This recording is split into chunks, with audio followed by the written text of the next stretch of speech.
Next option है 9, next option 8 और last option आप लिख लीजिए 13। ना which option will be correct?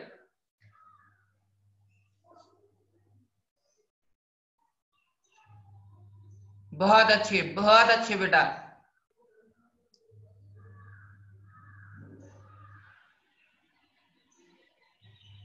Very nice.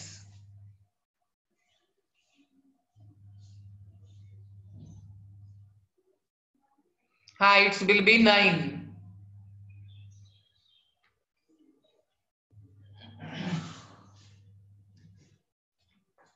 चलो तो अब हम लोग अपने लेक्चर को जरा आगे कंटिन्यूएशन में लेते हैं।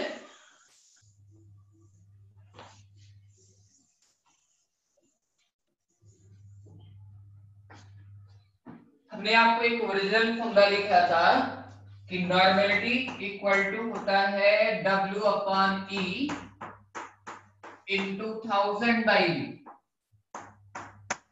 ये आपने ओरिजिनल फॉर्मूला पढ़ा था जहां पे W आपका मास ऑफ सब्सटेंस, E जो है उसी का इक्विवेलेंट मास है, B जो है वो वॉल्यूम ऑफ सॉल्यूशन है जिसको मिलीलीटर में कंसीडर करते हैं। अब जरा इस B को आप इधर खींच लो तो आप लिख सकते हैं N into B equal to W upon E into 1000। NB equal to W upon E into 1000। हमें पता है कि normality into volume of solution, volume of solution in millilitre, ये इक्वल टू होता है मिली इक्विवेलेंट ऑफ सॉल्यूट। अगर हमें solute के मिली इक्विवेलेंट्स फाइंड करने हैं बेटा ना, तो हम क्या करेंगे, नॉर्मेलिटी को सॉल्यूशन के वॉल्यूम से मल्टीप्लाई कर देंगे। अब शॉर्ट फॉर्म में आप लिखते हैं मिली इक्विवेलेंट को Me से, तो Me इक्वल टू एक फॉर्मूला आ गया हमारा Mb। इट मींस अगर आपको सॉल्यूशन में हमें सॉल्यूट के मिली इक्विवेलेंट्स निकालने हैं तो नॉर्मेलिटी को हम वॉल्यूम से क्या कर देंगे, मल्टीप्लाई कर देंगे। ये हो गया in terms of volume, in terms of volume. अगर हमें मास के टर्म्स में लिखना है ना तो देखो ये चीज इसके बराबर है कि नहीं, बोलो बेटा। इसका मतलब है कि मिली इक्विवेलेंट ऑफ सॉल्यूट को W अपॉन E इंटू 1000 से भी आप मल्टीप्लाई करेंगे तो ये आएगा रिलेशन पर, ये हो जाएगा in terms of mass, in terms of mass. तो ये दो फॉर्मूले आपने लिख लिए हैं मिली इक्विवेलेंट्स के। अब कहीं कहीं पर मास और वॉल्यूम को हमें इक्वायर्ड करना होता है, इन दोनों रिलेशंस को जहां पर यूज करना होगा वो हम आपको सिखाते चलेंगे। तो मिली इक्विवेलेंट्स जब भी फाइंड करना हो वॉल्यूम के टर्म्स में तो Nv लिया जाएगा, मास के टर्म्स में लेंगे तो W अपॉन E इंटू 1000 कर देंगे। ये उसी फॉर्मूले को ब्रेक करके इस तरह के फॉर्म्स में कन्वर्ट कर दिया गया है। चलो अगले फॉर्मूले पर चलते हैं। नेक्स्ट लिखिए normality of mixture, normality of mixture, normality of mixture containing same solute, normality of mixture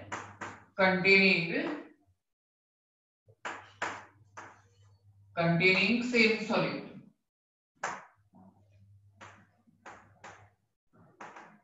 containing same solute। तो अब इसका सेम सॉल्यूट का मतलब बिल्कुल जैसे मोलारिटी में आपको सिखाया था बिल्कुल वैसे ही रखना है बेटा, कोई अलग नहीं करना आपको। तो अब ये हो जाएगा सेम सॉल्यूट का मतलब आपके एसिड्स लिए जा सकते हैं और बेसिस आप ले सकते हो और सॉल्ट्स लिए जा सकते हैं, पर सब्सटेंस की कैटेगरी एक ही टाइप की होनी चाहिए। तो आप इसके लिए फॉर्मूला आप लिख लो, normality of mixture equal to N1 B1 plus N2 B2 and plus so on divided by total volume B1 plus B2 and plus so on। आपने अभी पढ़ा ना कि NB हमारा क्या है, मिली इक्विवेलेंट्स है बेटा ना।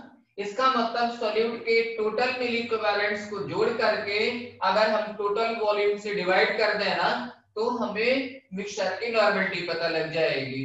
ये आ गया तुम्हारा सेकंड फॉर्मूला। अगले फॉर्मूले पर चलिए, नेक्स्ट लिखिए normality of mixture. Normality of mixture, normality of mixture containing different solute. Normality of mixture containing different solute।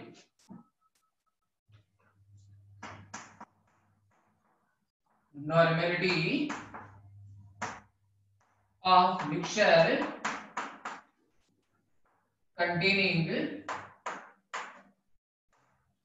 containing different solute। different solute। Different solute का मतलब है एक आपको एसिड लेना है और दूसरा आपको बेस लेना है। तो जब इस तरह का क्वेश्चन आपको दिया जाए तो इसके लिए फॉर्मूला आप लिखोगे normality of mixture equal to N1 B1 और आप बिल्कुल उसी तरह से जैसे मोलारिटी में आपने निकाला था डिफरेंस लेना है आपको। तो N1 B1 difference N2 B2 and divided by total volume B1 plus B। कहने का मतलब ये हुआ बेटा ना कि milliequivalent of acid difference milliequivalent of base divided by total volume करना है। एसिड के मिली इक्विवेलेंट्स में से बेस के मिली इक्विवेलेंट्स को माइनस कर दो या बेस के मिली इक्विवेलेंट्स में से एसिड का मिली इक्विवेलेंट माइनस कर दीजिए।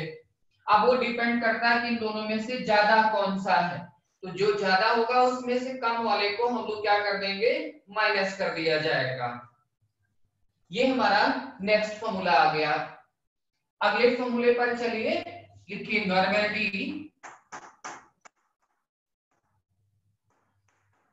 Normality of solution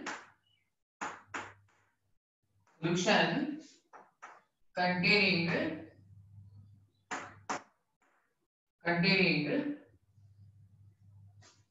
X% of solute by weight। जैसे मोलारिटी में सिखाया था बिल्कुल वही सारा चीज यहाँ पर भी आपको देखना है। तो normality of solution containing X% of solute by weight, तो इसके लिए आप लिखते हैं formula normality equal to X into D into 10 और divided by equivalent mass. Molarity निकालने में हम मोलर मास से डिवाइड करते थे, जबकि यहाँ पर हम इक्विवेलेंट मास से डिवाइड करेंगे। बाकी आप सबको पता है X हमारा परसेंटेज ऑफ सॉल्यूट है बाय वेट, D जो है वो स्पेसिफिक ग्रेविटी है। तो ये सारे टर्म्स आपको पिछले लेक्चर्स में बता चुके हैं और यहाँ पर इक्विवेलेंट मास दिया गया है। X हमारा परसेंटेज ऑफ सॉल्यूट है बाय वेट, D आपका स्पेसिफिक ग्रेविटी और E हमारा इक्विवेलेंट मास है। अब एक जरा मल्टीपर्पज फॉर्मूला लिखिए।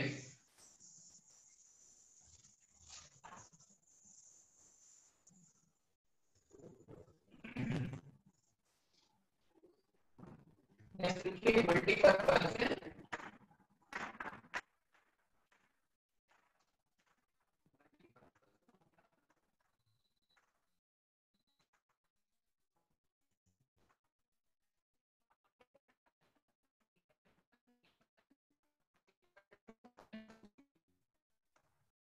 N1 B1 equal to N2 B2।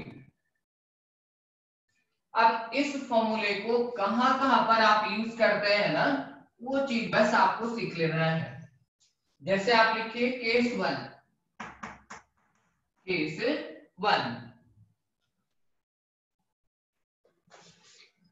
Picture blur आ रहा है बेटा।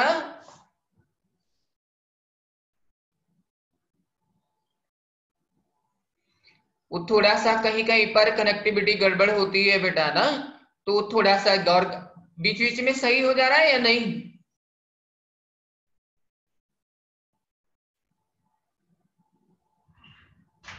चलो परेशान ना हो, कनेक्टिविटी कहीं कहीं पर सही भी हो जाएगी।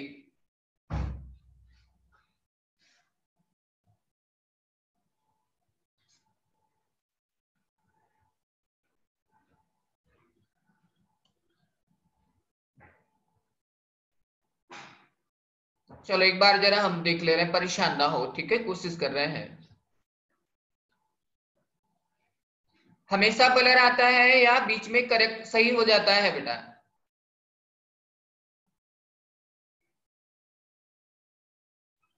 पिक्चर कभी कभी करेक्ट भी हो जाती है या हमेशा ब्लर ही दिखाई पड़ता है?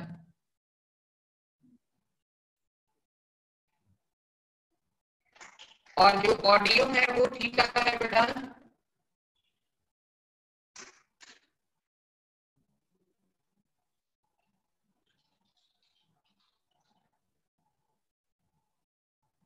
चलो वो थोड़ी देर में सही हो जाएगा, परेशान ना हो बेटा, ठीक है, कोशिश है, ठीक है।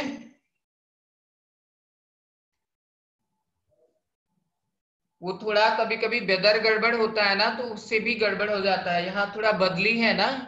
चलो हम धीरे धीरे बोल रहे हैं, अगर कहीं पर कटती तो आप मैसेज में, आप चैट बॉक्स में डालो, हम फिर देखते चलेंगे, ठीक है।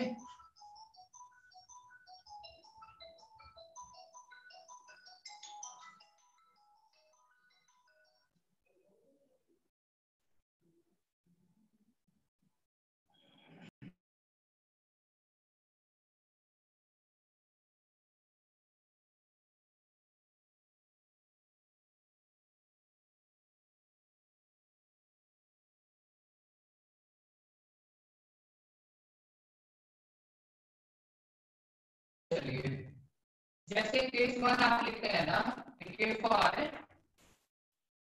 Complete neutralisation, for complete neutralisation. अब आपको पता है ना कि न्यूट्रलाइजेशन हमेशा एसिड और बेस के बीच में होती है कि नहीं, बोलो बेटा?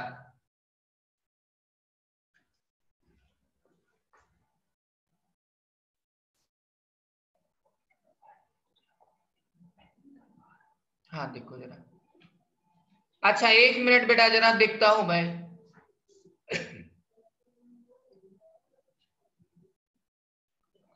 प्लीज।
न्यूट्रलाइजेशन हमेशा एसिड और बेस के बीच होता है ना।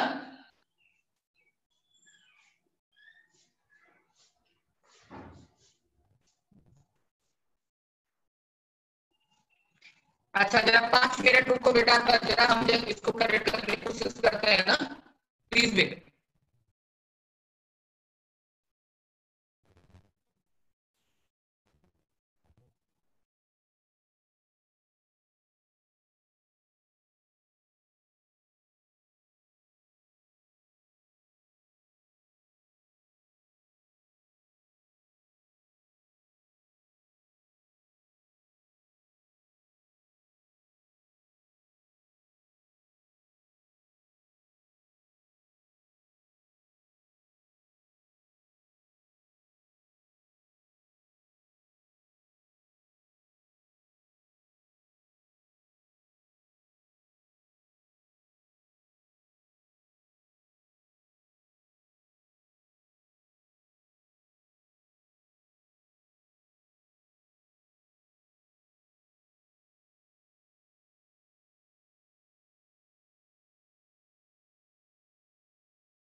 तो न्यूट्रलाइजेशन हमेशा एसिड और बेस के बीच होता है। तो जब भी आप एसिड और बेस के बीच लेकर के न्यूट्रलाइजेशन का प्रोसेस लगाएंगे ना, तो वहां पर आप लिखोगे milliequivalent of acid should be equal to milliequivalent of base. Acid और बेस के बीच न्यूट्रलाइजेशन कंप्लीट तभी होगा जब दोनों के मिली इक्विवेलेंट्स कैसे होने चाहिए, वो इक्वल होने चाहिए। तो आपका फॉर्मूला फिर आ गया N1B1 इक्वल टू N2B2। पहला केस, जैसे कंप्लीट न्यूट्रलाइजेशन की बात करते हैं ना, तो कंप्लीट न्यूट्रलाइजेशन के लिए एसिड का मिली इक्विवेलेंट बेस के मिली इक्विवेलेंट के बराबर होना चाहिए। ये पहला केस हो गया। अगर आप लेते हैं अगला केस, लिखिए case two for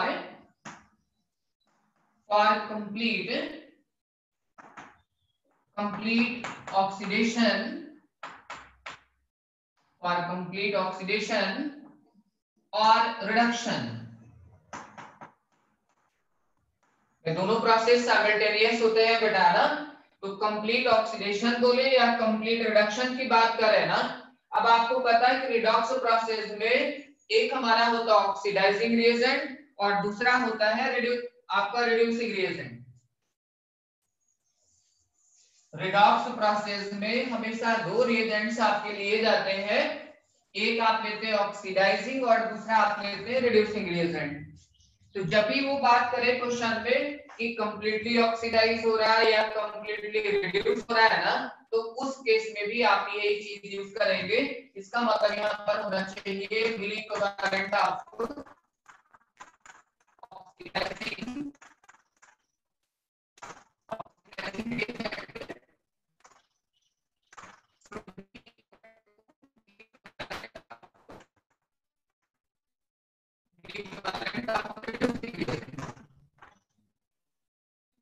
equivalent of reducing reagent।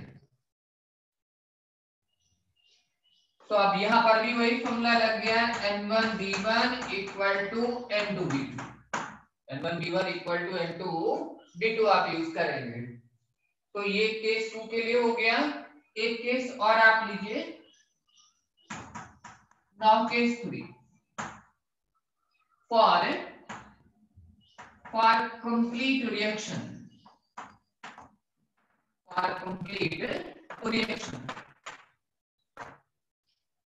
मान लो आपका A प्लस B और gives out product, A plus B gives out product.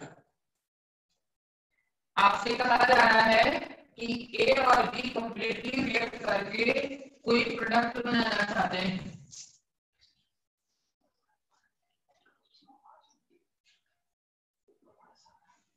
A plus B आपस में कंप्लीटली रिएक्ट करके जो है वो प्रोडक्ट बनाना चाहते हैं। तो जब भी ये प्रोडक्ट बनाने की कोशिश करते हैं और कंप्लीट रिएक्शन होती है बेटा ना, तो कंप्लीट रिएक्शन के लिए A का मिली इक्विवेलेंट B के मिली इक्विवेलेंट के बराबर होना चाहिए। कंप्लीट रिएक्शन की बात जब भी क्वेश्चन में किया जाए तो आपको ध्यान में बिल्कुल आ जाना चाहिए कि रिएक्टेंट्स जो भी दिए गए हैं ना, उनके मिली इक्विवेलेंट्स को हम इक्वल करते हुए चलेंगे। तब यहां हो जाएगा milliequivalent of A equal to milliequivalent of B। Milliequivalent of A equal to milliequivalent of B।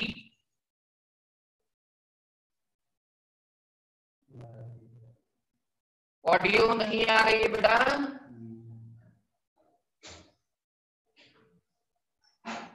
अच्छा रुको, कनेक्टिविटी फिर से चेक करता हूं, परेशान ना हो। बाबू मोबाइल देना, उसी से कनेक्ट करें। हाँ जी बिल्कुल।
may be equal or may not be equal,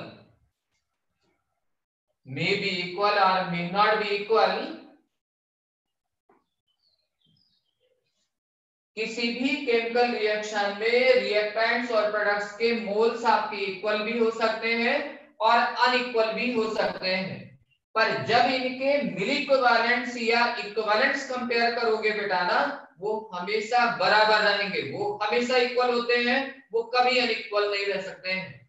तो वही पॉइंट फर्दर ऐड कर दो, but their equivalents, but their equivalents or mill equivalents, but their equivalents or mill equivalents always remain equal, always remain equal. It means आप लिख सकते हो equivalents of A equal to equivalents of B equal to equivalents of C equal to equivalence of D. अब equivalence निकालने का आपको तरीका पता है कि ए का मास डिवाइडेड बाय इसका इक्विवेलेंट मास, इसी तरह से बी का मास बटे बी का equivalent mass equal to C का मास बटे सी का इक्विवेलेंट मास ले लीजिए, जितने भी गिवन हो उन सबको इक्वल करते चले जाएंगे। ये होता है तुम्हारा इक्विवेलेंट कांसेप्ट। अब आप देखो भाई, स्टोइकोमेट्रिक जब प्रॉब्लम्स लेते हैं ना, जो आपके इक्वेशंस बेस्ड जो आपके प्रॉब्लम्स होते हैं बेटा ना, वहां पर इक्वेशन आपको अगर आप मोल के हिसाब से चलोगे तो वहां पर हमें इक्वेशन को बैलेंस करना होता है, पर जब आप इक्विवेलेंट कांसेप्ट लगाते हो ना, तो वहां पर इक्वेशन को हमें कभी बैलेंस नहीं करना होगा, और जो प्रॉब्लम आप पूरे पेज में निकालते हो ना, उसे एक लाइन में आप सॉल्व करके रख देते हैं। तो इस कांसेप्ट का बहुत बड़ा बेनिफिट होता है। और अगर मिल इक्विवेलेंस लेते तब बताओ, तब आप लिखते milliequivalents of A equal to milliequivalents of B equal to milliequivalents of C and equal to so on. तो आइदर आप इक्विवेलेंस लगाओ और मिल इक्विवेलेंस लगाओ, दोनों के रिजल्ट्स हमारे सेम आएंगे।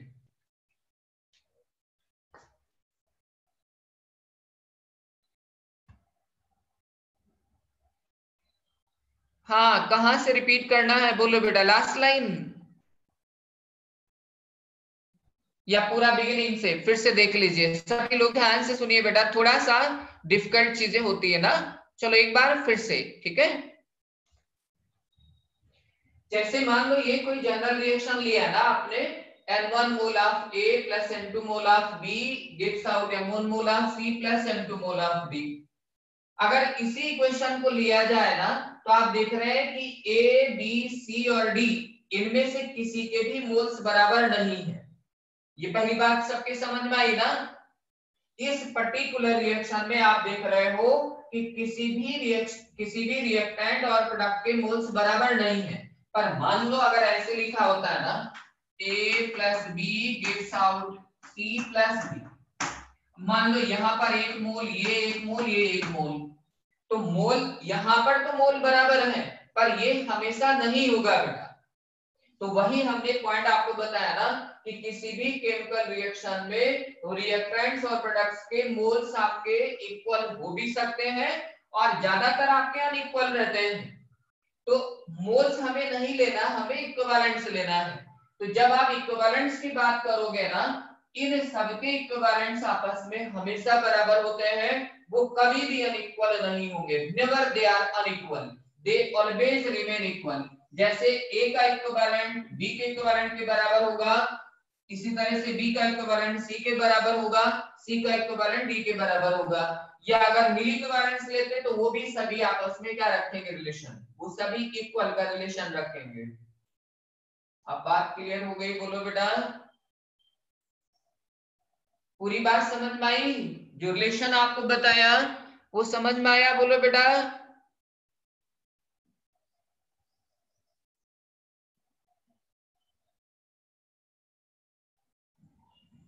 और जो N1 B1 के केसेस आपको बताए थे, जो 4 केसेस हम लोगों ने डिस्कस किए, वो क्लियर हो गया था आप सबका?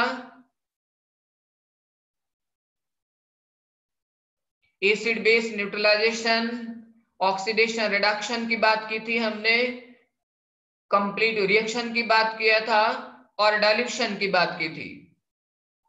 वो 4 केसेस उस तरह से लिए जाते हैं। और अगर कोई आपका न्यूमेरिकल केमिकल इक्वेशन बेस्ड है ना, तो हम इस तरह से हिसाब किताब लेकर के चलेंगे। ठीक है, तो ये तुम्हारा इक्विवेलेंट कांसेप्ट की पूरी स्टोरी थी। अब इस पे जरा 2-4 छोटे छोटे क्वेश्चन करके दिखाओ। आज तो हम सोचे थे कि ढेर सारी प्रॉब्लम डिस्कस करेंगे, पर नेट की कनेक्टिविटी की वजह से बड़ी डिस्टरबेंस हुई बेटा। चलो कोशिश है, क्वेश्चन लिखिए।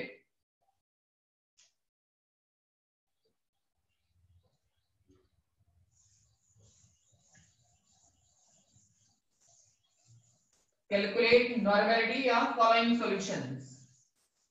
Calculate normality of following solutions.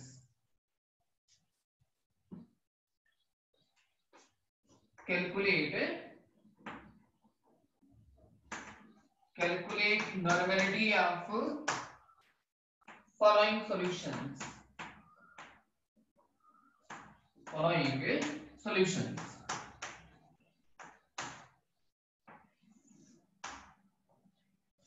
जैसे फर्स्ट क्वेश्चन आप लिखिए, 0.98 ग्राम of H2SO4 in 100 ml of solution. In 100 ml of solution. चलो इसको फॉर्मूला, अब यहाँ मास गिवन है, सॉल्यूशन का वॉल्यूम गिवन है, तो आपको पहले वाले फॉर्मूले को यूज करना है, N = W/E × 1000/V। एक बार फॉर्मूला दिमाग में बिठा लीजिए और इस फॉर्मूले को बार बार आप लिख करके ना वैल्यू पुट करना, डायरेक्ट अपना डेटा पुट करिए और रिजल्ट सामने दीजिए। चलो फट से कैलकुलेट कर दो बेटा।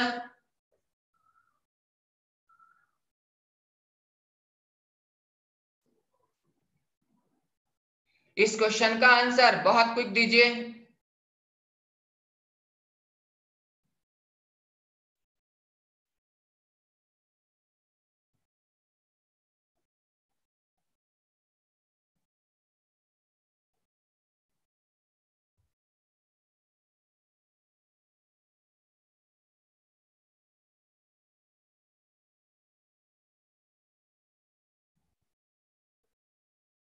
हाँ, अभी तक आंसर नहीं आया किसी का भी।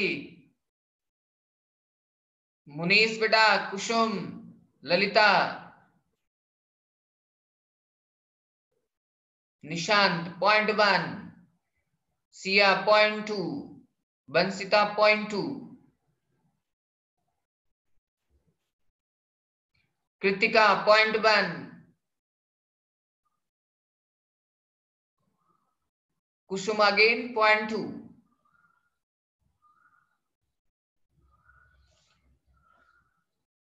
मास कितना दिया है देखिए, ये 0.98। अब H2SO4 का इक्विवेलेंट मास हम लोगों ने आपको लिखाया पहले बेटा ना, ये 49 होता है, इनटू ये आपका 1000/100, तो ये हो गया आपका 10 टाइम्स, और इससे इसको करेंगे तो ये 0.02 आ जाएगा बेटा ना। इसका मतलब 0.2 नॉर्मल आना चाहिए। तो जिन लोगों ने 0.2 नॉर्मल निकाला है उन सब के करेक्ट है, और जिन लोगों ने 0.1 निकाला है वो आपने नॉर्मल मोलारिटी निकाल दी, आपने नॉर्मलिटी नहीं निकाली है। और अगर आपने मान लो मोलारिटी निकाली है बेटा ना, तो उसे नॉर्मलिटी में भी कन्वर्ट कर सकते हो, n फैक्टर से मल्टीप्लाई कर दो तभी रिजल्ट वही रहेगा। ठीक है भाई, आपको सिखाया था ना, मान लो मोलारिटी निकालते हैं यहाँ पे, तो अब ये होता है आपका 0.98 डिवाइडेड बाई 98 इंटू 1000 और ये आप कर देते हैं 100। अब ये आपको मिलता 0.01, इससे इसको करेंगे 10 आ जाएगा, ये 0.1 तो मोलारिटी आई ना हमारी। अब मान लो यही कन्वर्ट करना चाहते तो n फैक्टर इसका होता है 2 और इनटू मोलारिटी आ गई ये, तो भी हमारा 0.2 नॉर्मल ही आ जाएगा। तो एक तरीका कोई भी सीख लीजिए, उसको दूसरे में बड़े आराम से कन्वर्ट कर सकते हो। चलो दूसरे क्वेश्चन पर आओ।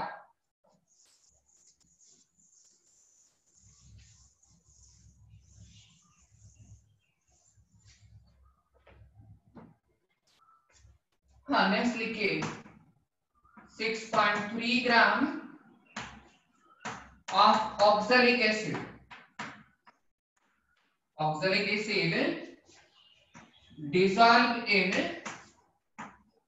dissolved in 200 ml of solution 200 ml of solution। हाँ सेकंड क्वेश्चन का आंसर दीजिए बेटा।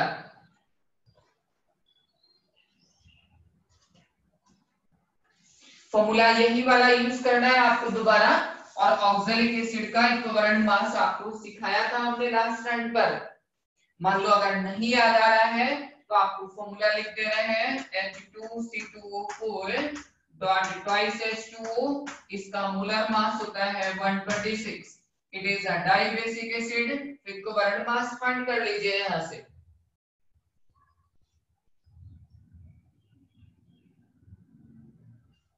हमें उम्मीद है काफी लोगों ने सही किया बेटा।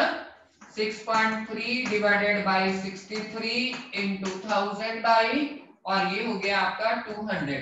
ये हो गया आपका 5 टाइम्स, इससे इसको डिवाइड करेंगे ये 0.1 आ जाएगा, तो आपका 0.5 नॉर्मल। तो जिन लोगों ने आंसर 0.5 दिए हैं उन सब के करेक्ट है। चलो इस बार काफी लोगों ने सही निकाले बेटा।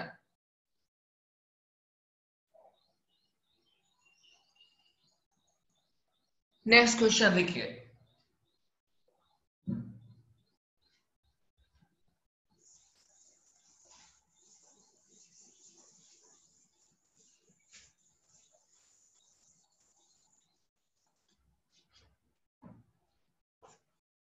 देखिए 4 gram of NaOH and 5.6 gram of KOH dissolved in 4 liter of solution 4 liter of solution। चलिए आंसर दीजिए।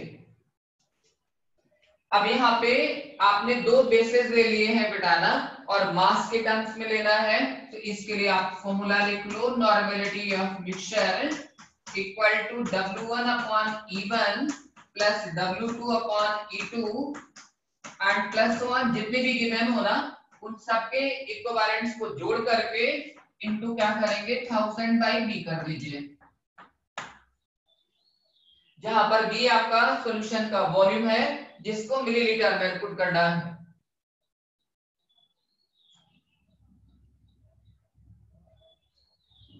जब भी मास के टर्म्स में अगर कोई मिक्सचर दिया गया है ना और एक ही कैटेगरी के सब्सटेंसेस लिए जाए तो वहां पर इस फॉर्मूले को अप्लाई करके आंसर बड़े आसानी से फाइंड किया जा सकता है। हाँ वैल्यू रखिए बेटा।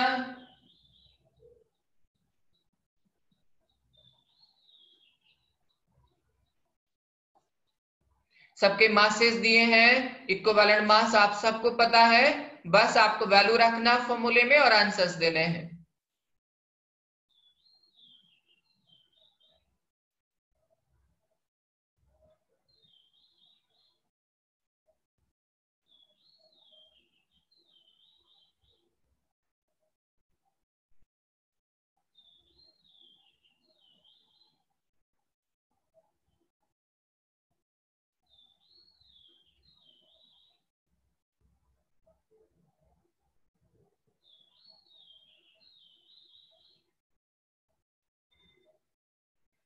हाँ आंसर निकालो बेटा, फट से आंसर आ जाना चाहिए, इतनी देर में बहुत टाइम लगा दिया।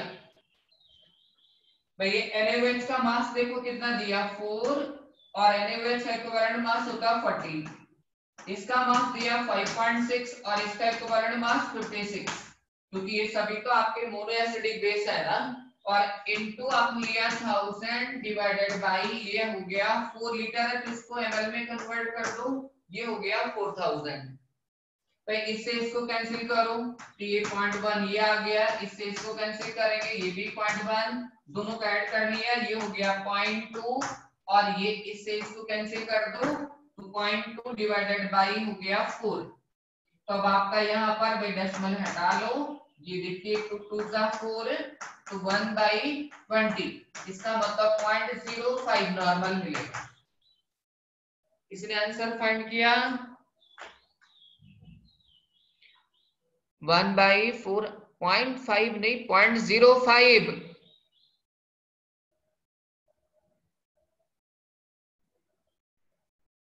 हाँ इट्स विल बी 0.05 बेटा, 0.5 नहीं। 50 कैसे निकाल दिया बेटा? 50 वॉल्यूम को मिलीलीटर में रखना है, नॉट इन लीटर।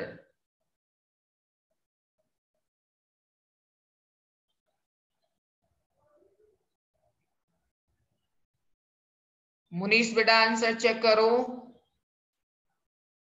जिनके आंसर्स 0.05 आ रहे हैं उन्हीं का करेक्ट है।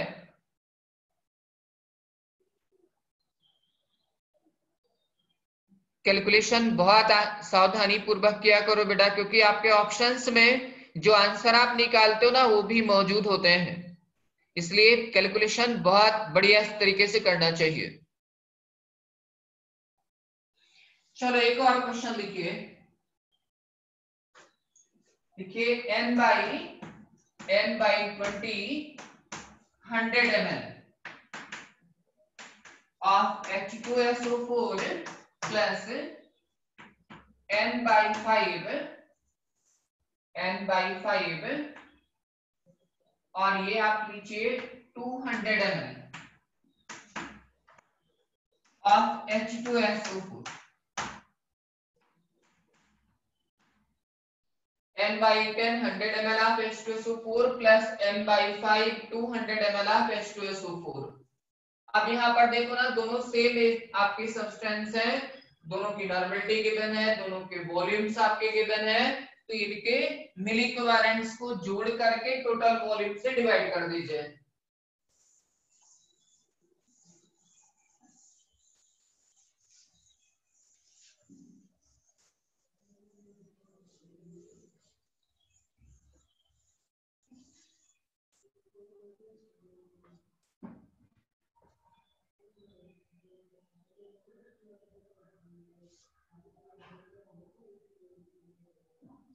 क्वेश्चन कौन सा नहीं समझ में आया बेटा बोलो? वो मिक्सचर वाला क्वेश्चन ललिता बेटा।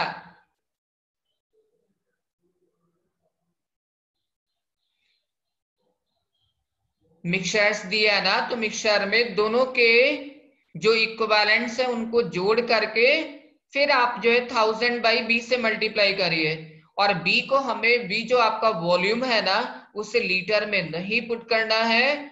और अच्छा ये जो लिखा है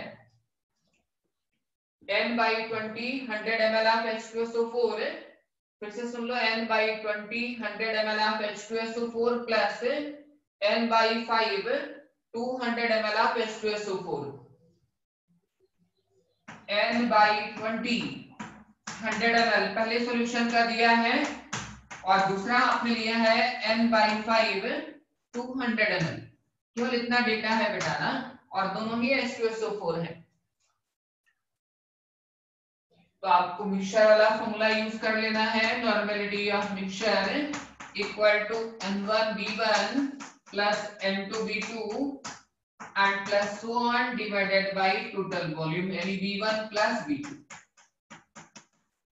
अब वैल्यू सारी गिवन है, उनको पुट करना है और रिजल्ट आपके सामने आ जाएगा। तो ये आपने लिया 1/10 इंटू 100 n/20 इंटू 100 प्लस आप लिया 1/5 इंटू 200 और डिवाइडेड बाय टोटल वॉल्यूम हो गया 300।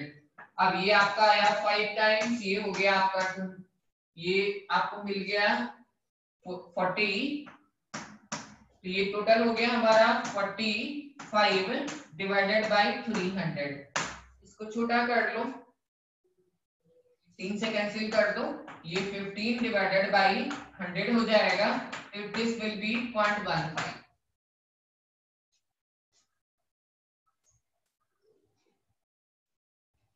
हाँ सबने सही निकाले बेटा, 0.15 नॉर्मल। तो अगर आपके दो सॉल्यूशंस अलग अलग नॉर्मेलिटी के, अलग अलग वॉल्यूम्स गिवन है, और उनको मिला करके अगर आपसे पूछा जाता है कि इसकी नॉर्मेलिटी कैसे फाइंड करेंगे, तो आप इस फॉर्मूले का यूज करेंगे। चलो वन मोर क्वेश्चन।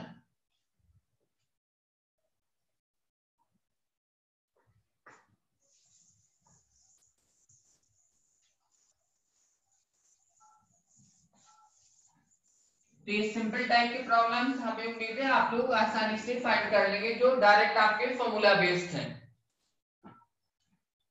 अब जरा एक क्वेश्चन आप लिखिए 6.3 gram of oxalic acid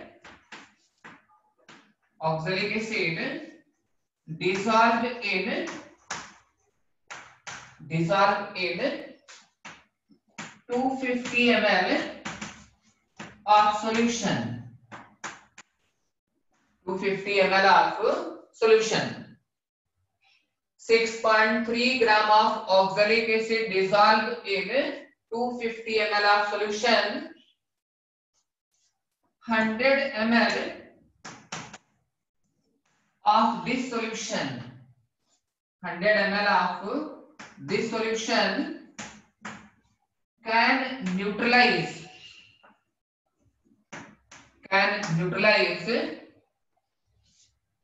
0.2 normal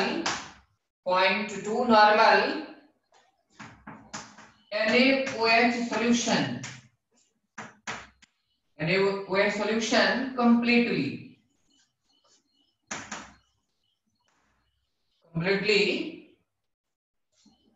The volume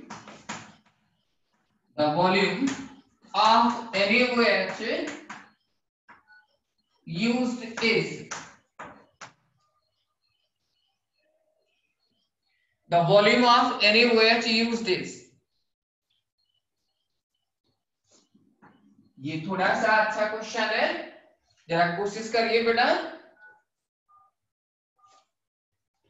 पहला पार्ट आपका एसिड का है, दूसरे पार्ट में हमने कहा है कि इसी एसिड का 100 ml सॉल्यूशन ले करके और आपको NaOH को कंप्लीटली न्यूट्रलाइज कर देना है।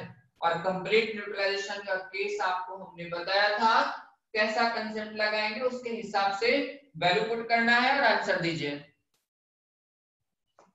हाँ 2 मिनट का टाइम लीजिए बेटा, फट से करो।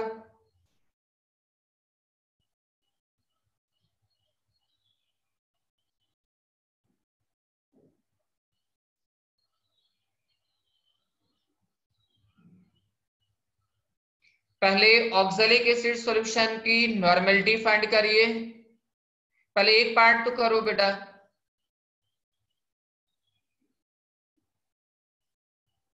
हाँ पहला पार्ट तो सभी लोगों ने लगभग सॉल्व कर लिए हैं। पहले पार्ट की नॉर्मेलिटी आप सबने फाइंड किया, ये 6.3 डिवाइडेड बाय 63 इंटू 1000 बाई, और ये हो गया 250, तो यहां से आ गया 4, ये हो गया 0.1, तो ये रिजल्ट मिल गया 0.4 नॉर्मल। अब आप देखो ना, ये आपने सॉल्यूशन बनाया है, सॉल्यूशन आपने बनाया था 250 ml, जिसकी नॉर्मेलिटी है 0.4। अब इससे चाहे 1 ml निकालो या चाहे इससे 50 ml निकालिए या 100 ml निकालिए, नॉर्मेलिटी तो वही रहेगी बेटा ना, नॉर्मेलिटी थोड़ा ना बदलेगी। अब इस सॉल्यूशन से आपने क्या लिया, 100 ml लिया, जिसकी नॉर्मेलिटी यही वाली रहेगी, और इसको आपने अब न्यूट्रलाइज किसके साथ किया है, देखो 0.2 नॉर्मल NaOH के साथ किया है। तो आपको तरीका सिखाया था कि जब भी कंप्लीट न्यूट्रलाइजेशन की बात करें तो आपको दोनों के मिल इक्विवेलेंट्स रिक्वायर्ड करने हैं बेटा ना। इसका मतलब N1 P1 = N2 P2 वाला कंसेप्ट आप लगाएंगे दूसरे वाले में।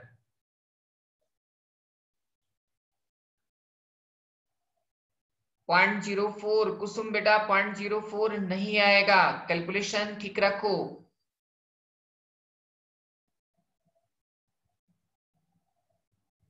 निशांत ने फाइंड किए 200 ml।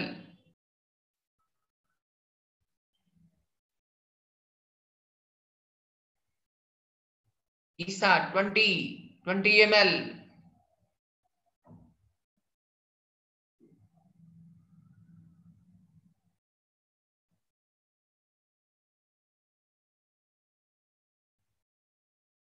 सिया 50।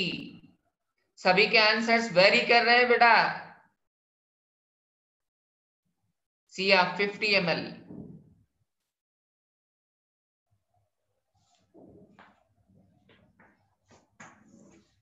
हमसे ना सॉल्व कराओ वरना तुम्हारा क्रेडिट 0 हो जाएगा सभी का। आयुष 100। सबके अलग अलग क्यों आ रहे हैं? साक्षी 500।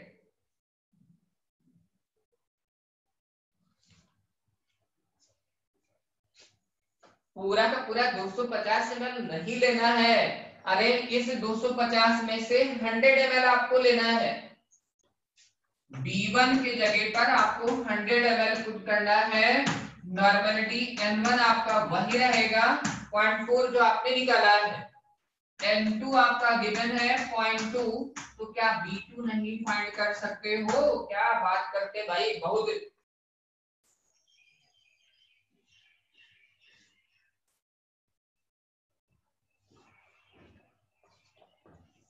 आपने रखा 0.4 इंटू 100 इक्वल टू, इधर आपने लिया भाई 0.2 और इंटू B2। डेसिमल हटा लो। अब 2 से इसको कैंसिल कर दो, सीधा आता है B2 equal to 200 ml।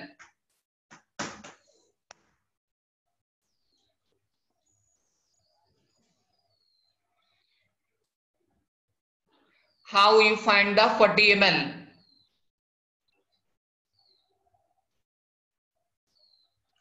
Your correct answer is 200 ml.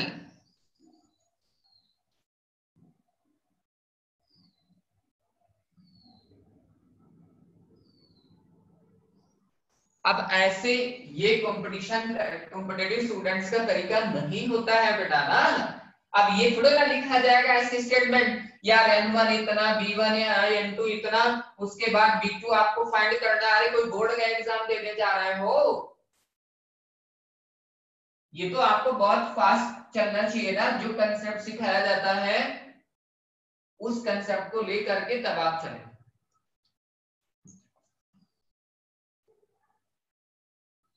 चलो भाई क्लास ओवर कर रहे हैं बेटा। अच्छा कल संडे को एक्स्ट्रा क्लास रखेंगे, उसका टाइम शेड्यूल आपको हम भेज देंगे। ओके बेटा, इसी पर प्रॉब्लम्स कल हम लोग डिस्कस करेंगे। ठीक है, आप लोग फिजिक्स क्लास के वाले सर वेट कर रहे हैं। हाँ डाउट सेशन भी कर लेंगे, संडे को लेंगे। डोंट बी वरी, लंबी क्लास लेंगे कल। ओके बेटा।